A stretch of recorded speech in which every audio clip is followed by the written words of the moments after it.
Make in India. Make in India Bharat की एक महत्वाकांक्षी योजना है जिसके अंतर्गत भारत में निर्मित वस्तुओं के पैकेट पर मेड इन इंडिया लिखा होगा। दूसरे देशों से आयातित सामग्री के रैपर पर made in America, made in Japan, made in France, made in Germany लिखा होता है। इन विदेशी वस्तुओं को गर्व के भाव से स्टेटस सिंबल के रूप में देखा जाता है। दूसरे देशों में भारतीय वस्तुओं पर मेड इन इंडिया लिखा देखकर ऐसा ही भाव व्यक्त होना इस योजना की सफलता मानी जा सकती है। केंद्रीय कैबिनेट से इस योजना को मंजूरी मिल चुकी है, जिसके तहत कैपिटल गुड्स और नई तकनीक व आधुनिकता को बढ़ावा दिया जाना है।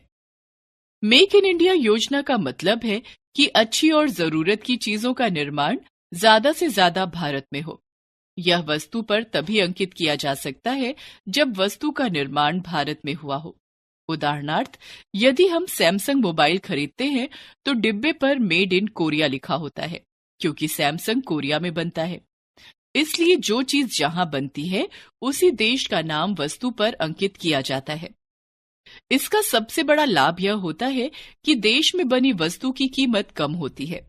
इसके अलावा अगर वस्तु का निर्माण भारत में होगा तो उसके निर्यात कर से देश को लाभ होगा, युवाओं को रोजगार मिलेगा। इस पायलट प्रोजेक्ट योजना पर 20,000 करोड़ रुपए के खर्च का अनुमान है।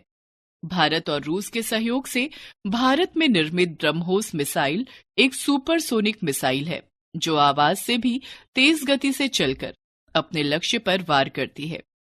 यह मिसाइल रडार की पहुंच में भी नहीं आती है। मेक इन इंडिया वाले इस मिसाइल की विश्व के कई देशों में भारी मांग है। वियतनाम, फिलीपींस, ब्राजील और स्वयं रूस इस मिसाइल को मुंहमांगी कीमत पर खरीदना चाहते हैं। अपनी तरह की विश्व की यह सर्वश्रेष्ठ मिसाइल है। इसी प्रकार भारत में निर्मित हल्के वायुयान तेजस और तोप धनुष को कई देश खरीदना चाह रहे हैं। आने वाले वर्षों में मेक इन इंडिया के उत्पादों की विश्व में मांग और बढ़ने की संभावना है।